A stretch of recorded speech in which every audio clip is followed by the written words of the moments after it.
The Maroon White Pod brought to you by Citylink. For bookings, timetables, updates and any other information, head to citylink.ie. The Maroon White Pod brought to you by Citylink. For bookings, timetables, updates and any other information, head to citylink.ie. Now, you're welcome along to the Maroon White Pod. We're continuing our build-up to the All-Ireland final between Galway and Armagh, and no better man to be joined by than former Sunday Game presenter Michael Lyster.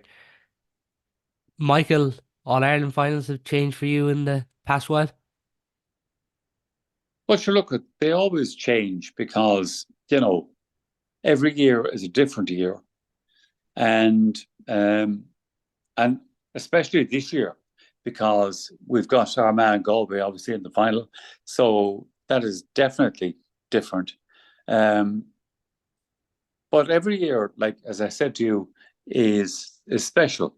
For you can be in it like Limerick hurlers for so many years, or Kilkenny for Jesus forever, and so forth, and Dublin obviously in the football and all that kind of stuff. But you enjoy every year because it brings a new dimension. And I think that the fabulous thing about this year is the fact that there are two, I won't call them new counties, but two different counties in the final. That's brilliant. Just with that, when you were involved in the Sunday game and an All Ireland final day, it's obviously a bigger broadcast and it's the biggest broadcast of the year on RT. What kind of preparation it go into an All Ireland final day alone? Well, actually, that's a very good question, but the very simple reason that down through the years when I was involved, because there was a gap, the time difference between semi-finals, hurling final, it's etc. And I used to spend a lot of my time going down the country to speak to the teams involved. But then you could do that because you would have a gap of 2 weeks, 3 weeks, whatever it was. And now it's a bit rushed. It's a bit kind of, we're only just simply getting over the hurling final, which was fab, but we're thrown in to the football final, if you like, almost immediately. So, but going back through the years, Paul, the question that you asked me is, in the old days, let's say, we would spend weeks preparing for the hurling final or the football final and whatever. And the weeks were involved, as I said to you a moment ago, going back down the country to go to like press nights and all that kind of stuff,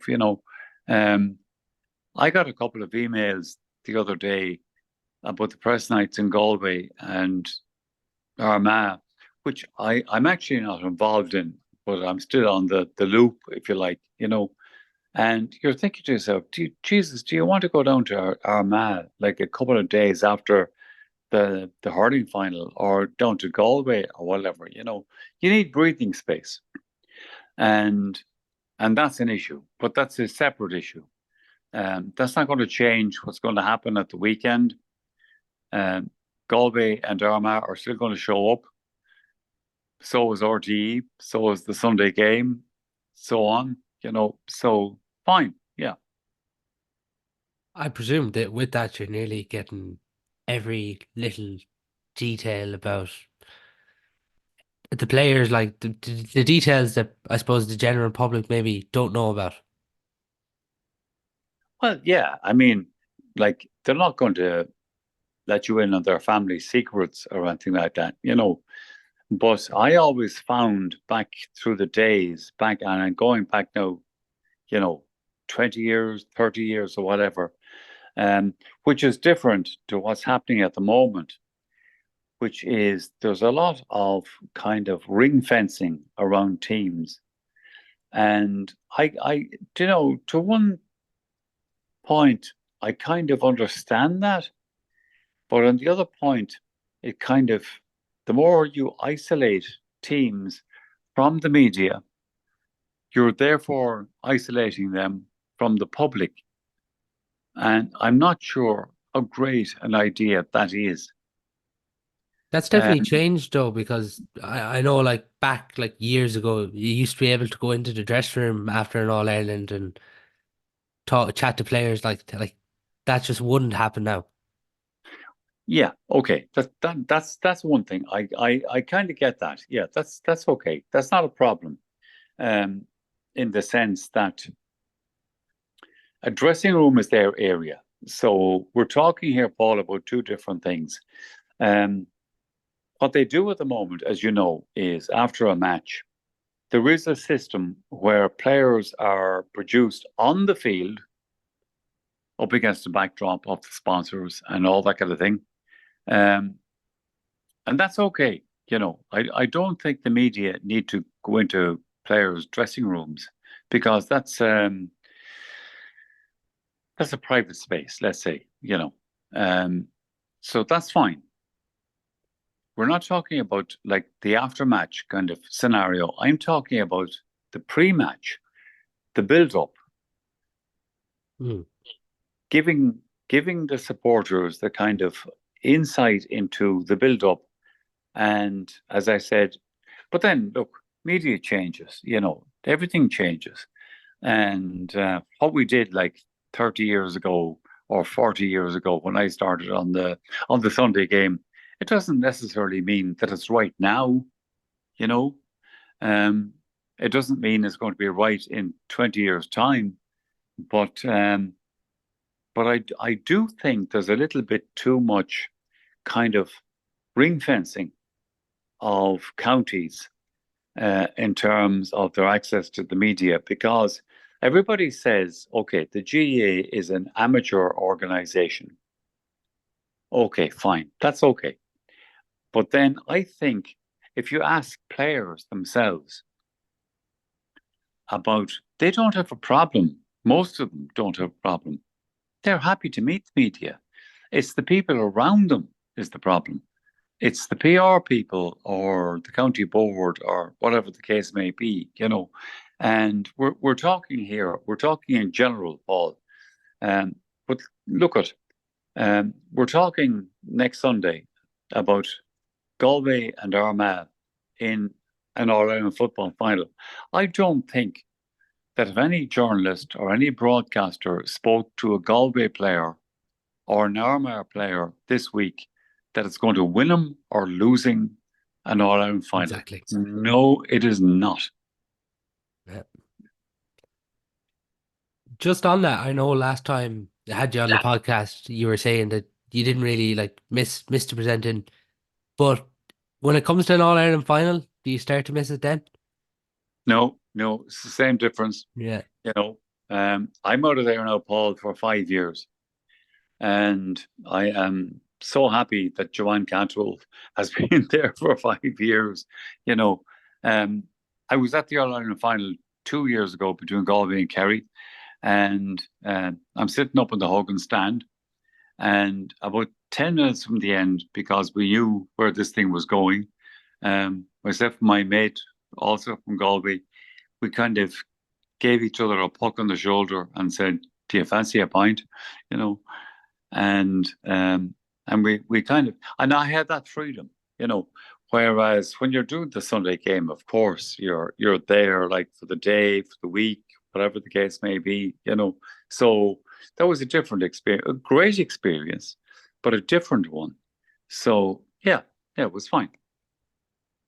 There's obviously a lot of buzz and excitement down west ahead of this. It feels like a huge opportunity for Galway. Are you looking forward to this weekend? Oh, sure, of course. But I mean, it's one of those things, Paul, where this can end up in jubilation or in tragedy. Yeah. Do you know what I mean? Um, Galway having lost the All Ireland, as I said, 2 years ago. Okay, fine. Kerry were a great team at the time. Galway were a good team. I think they can do this. I think they have a better paddle. I think they have better subs that they can throw on. I think the two main men, like Damien Comer and Shane Walsh, are just starting to get back into a bit of form. But it's not about them, in my view. It's about around the field. There are some fine players around, and the thing about it is, from Galway's point of view, that their defence has been impressive.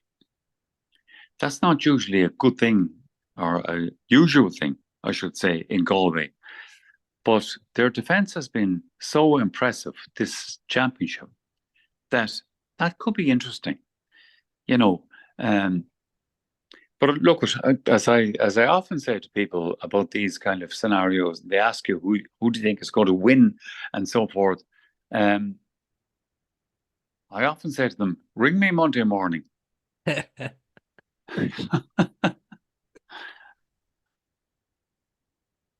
Just on that, because I know we were referencing them last time, but do you still get a real sense of pride when you see Pádraig Joyce, your own clubman, on the line? Sure, look, I mean, when I was a younger man, I used to see Pádraig Joyce walking past our house in Barnajarrock, going down to school as a kid. But then I knew the family. You know, I knew Billy, his uncle, who had played for Galway in the 70s and early 80s and all that kind of stuff. It's about your parish. It's about your not so much, I suppose, in Barnajarrock. Well, yeah, because we had a couple of players also on that Galway team of '98 and that stuff. But it's about the parish, and Kilrearden, as you well know, is a small parish. And it wasn't ever up there with the Tuam Stars or Dunmore McHale's or Corofin in most recent times and whatever.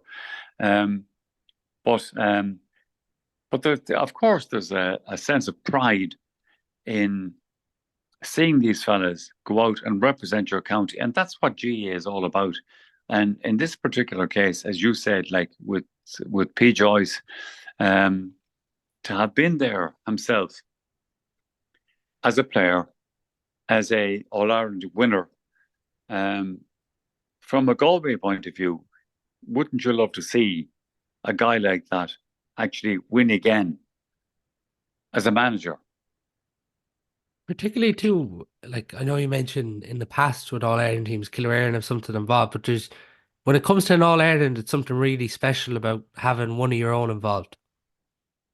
But sure, that's what the GA is all about, Paul. You know, I mean, it's like, I'm a big fan of soccer, but I'm looking at the moment at the transfer market, because it's beginning to heat up. Obviously, start of the Premier League season and all that kind of stuff, and you see fellas who are being bought in and sold out from whoever your favorite club is, Manchester United or Arsenal or Man City or whatever, you know. And it's all about money. It's all about professionalism. Who can afford this? You know, the Man U bought two players last week. They now have to sell one or two to kind of keep within the laws of the professionalism and all that kind of stuff, you know. But when you come to Gaelic games, when you represent your county or your club, that's who you're going to play for. You know, you won't be playing for Galway this year and end up playing for Mayo next year. That's not going to happen. Unless you get a job in Mayo or something like that, you know. You'd be a brave man to do that. And even that would be a stretch, you know. So that's what it's all about. And that's what makes it so special. It's because we were talking last week about the hurling final and the possibility that, you know, you could have a draw. You could manufacture a draw if you want. When I say manufacture, I mean, there was a point in it, you know. So you would fill Croke Park again in a fortnight's time with hurling fans. And that's the popularity of it, because it means stuff to people. And even without doing that, last weekend, we saw Ennis 30,000 people showed up in Ennis for the homecoming. I'm not even sure if there's 30,000 people living in Clare, so it's just fabulous. It's just with that though, it'd just be huge, obviously, for Galway to get to All Ireland, and that's what everyone wants. But in one sense, too, I was referencing it early on to someone on the podcast that wouldn't it be so fitting? Like, obviously, nothing can replace John O'Mahony, but just even for what he did for Galway football, it would be a nice way to honour him. Do you know what? That's a fair point. The difficulty is with sport, there's no romance. Yeah. Paul, you might have romance in your personal life. I don't know. But there is no romance in sport in the sense that, it is what it is. Like, let's say last Sunday, Clare win by a point. They're the champions. It was a Tony Kelly, one of the hurlers of his time. But having said that, if Cork had won, Patrick Horgan would have been celebrated. So that's it. It's small margins, and that's the case here. Like, you're right in the sense that I was down a couple of weeks ago down in Mayo, Balhadreen, at John's funeral, and that it would be significant, let's say, if Galway won from that point of view. But it doesn't work like that, because Armagh are just as entitled to the Sam Maguire as Galway are. That's the truth, So let's see what happens. And what are you expecting on Sunday? Do you expect Galway can get the job done? Do you know what? Throwing off my Galway maroon top that I'm wearing here, I'm not sure if you can see it, but anyway, I think Galway will win this. Marginally, but I do, because they've gone through a tough period through the league campaign, through injuries, etc., like a lot of injuries. And despite all that, here they are in the final and put out a very, very good Donegal team. But having said that, Armagh have done exactly the same thing. They put out a very good Kerry team. So, like, a toss of a coin, if you're a neutral, for sure. I just think if Galway play, look, if either of them play up to their potential, then I think Galway just might shade this thing very marginally. But I just think they've been so good in defence. I think I said this to you earlier. The fact that they've conceded one goal in the championship so far, that's impressive from Galway, because Galway is noted for playing kind of front foot football and going forward and all that kind of stuff. But you can do that as long as you have a very good defence. And they seem to have a good defence at the moment. In actual fact, I would put it to you, Paul, that Galway have a better defence now than when they won 2 All-Irelands in 1998 and 2001. You believe the defence is better now? I do, 100%, no question. Yeah. But then, as I said to you, it's about on the day kind of getting it done. What is it about the defence? Because it's a great point, like, because they've been tremendous this year, but what is it about them that's standing out for you? I'll have to choose my words carefully here now. In 1998, when Galway won the All-Ireland, they had a couple of players on the team. Now, they won the All-Ireland, so I totally accept that. But there was one particular defender. His mother was shouting for him to be taken off.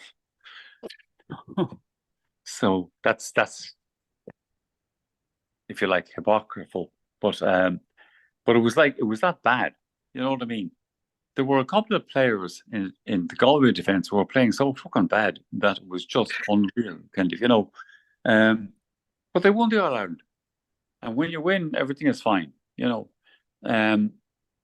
So it's the thing about it is in any sport, I suppose, but in football, give it whatever, you know. Everybody talks about Shane Walsh and Damien Comer and all that kind of stuff.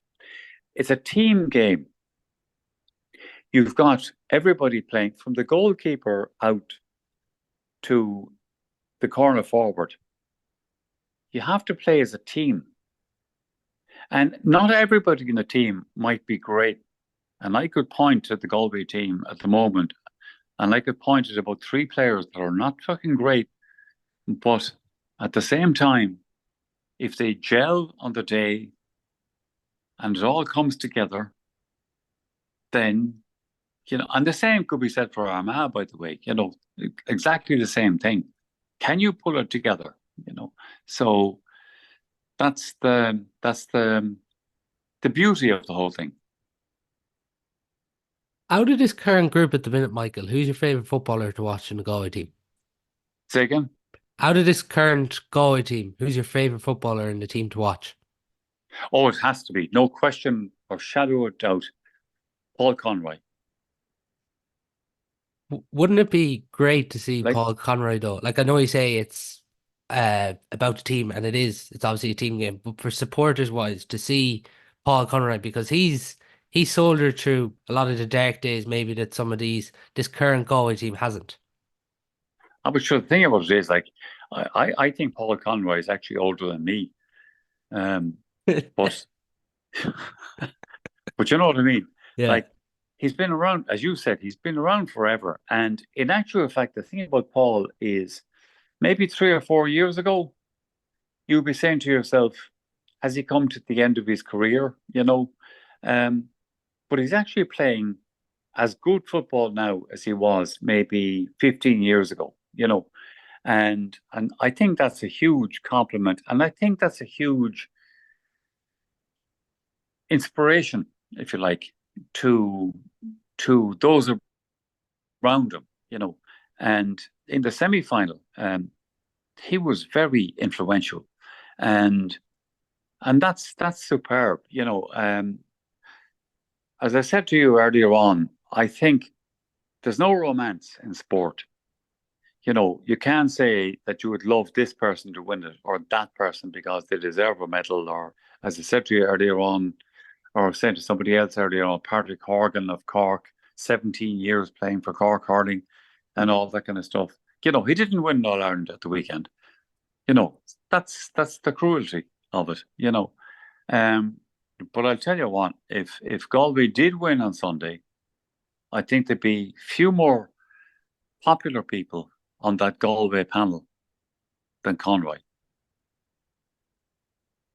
Particularly to like, what do you think this All Ireland mean for a lot of people like you? You've seen Galway win All Ireland, but for my own generation, it's what I suppose a lot of people my own age have dreamt of Galway winning a Sam Maguire. But you look, that's a critical point here, okay? Because when I was a kid, when I was 11, 12 years old, Galway were winning All Irelands for fun. I'm going back to the 60s. Okay, Galway lost the 63 final to Dublin. But then 64, 65, 66, you know, the Sam Maguire was coming back to Galway every year. You thought it was yours. You didn't think anybody else deserved to win it, you know. And we, as I said, as kids, like, we used to see the Sam Maguire show up in Comers Hall in Barnajarrock in Galway on an annual basis, nearly. So, and then those days faded away because Galway had bad years in the 70s, lost All Irelands to Dublin in 74, etc. 83 was a disaster again against Dublin and all that, you know. So it's been a long time. And okay, we had 98 and 2001, but the gaps are getting bigger, and obviously, for a win on Sunday, oh look, it would be just massive for the West, not just for Galway, but I think also for the West. I think people in Mayo or whatever the case may be, I think they would maybe envy Galway, but I think they would enjoy it as well, So Wouldn't it be great to have Sam Maguire going to the races then?